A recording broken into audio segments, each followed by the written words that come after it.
मनु महाराज ने आदि ब्राह्मणी की व्युत्पत्ति के बारे में कुछ भी नहीं लिखा है, इसलिए इस दोष की सारी जिम्मेदारी उसी के सिर पर डाल दीजिए। उसके बारे में आप मुझे क्यों दोष दे रहे हैं कि मैं गलत सलत बोल रहा हूं? छोड़िए इन बातों को, आगे बताइए। ज्योतिराव, अच्छा, जैसी तुम्हारी इच्छा वही सच क्यों ना हो। अब ब्राह्मण को पैदा करने वाले ब्रह्मा का जो मुंह है वह हर माह मासिक धर्म माहवार आने पर 3-4 दिन के लिए अपवित्र बहिष्कृत होता था या लिंगायत नारियों की तरह भस्म लगाकर पवित्र शुद्ध होकर घर के काम धंधे में लग जाता था। इस बारे में मनु ने कुछ लिखा भी है या नहीं?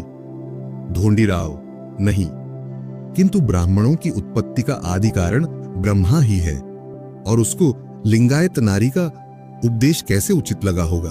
क्योंकि आज के ब्राह्मण लोग लिंगायतों से इसलिए घृणा करते हैं क्योंकि वे इसमें छुआछूत नहीं मानते।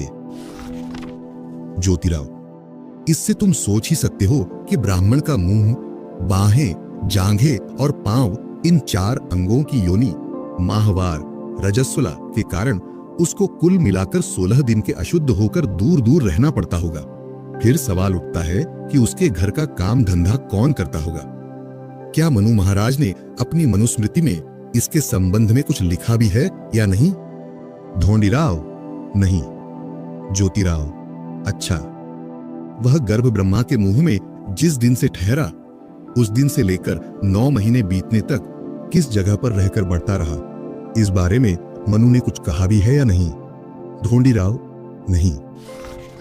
ढोंडीराव, उसके ब्रह्मा के शेष 3 सिर उस झमेले से दूर थे या नहीं? आपकी राय इस मामले में क्या है? आज को इस तरह से मां बनने की इच्छा क्यों पैदा हुई होगी?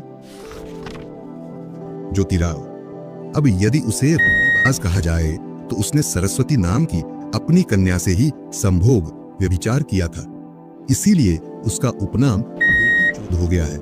इसी बुरे कर्म के कारण कोई भी व्यक्ति उसका मान सम्मान पूजा नहीं कर रहा है।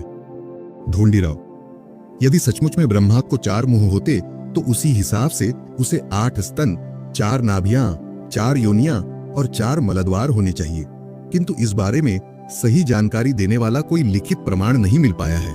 फिर उसी तरह शेषनाग की शैया पर सोने वाले को लक्ष्मी नाम की स्त्री होने पर भी उसने अपनी नाभि से 4 मुंह वाले बच्चे को कैसे पैदा किया?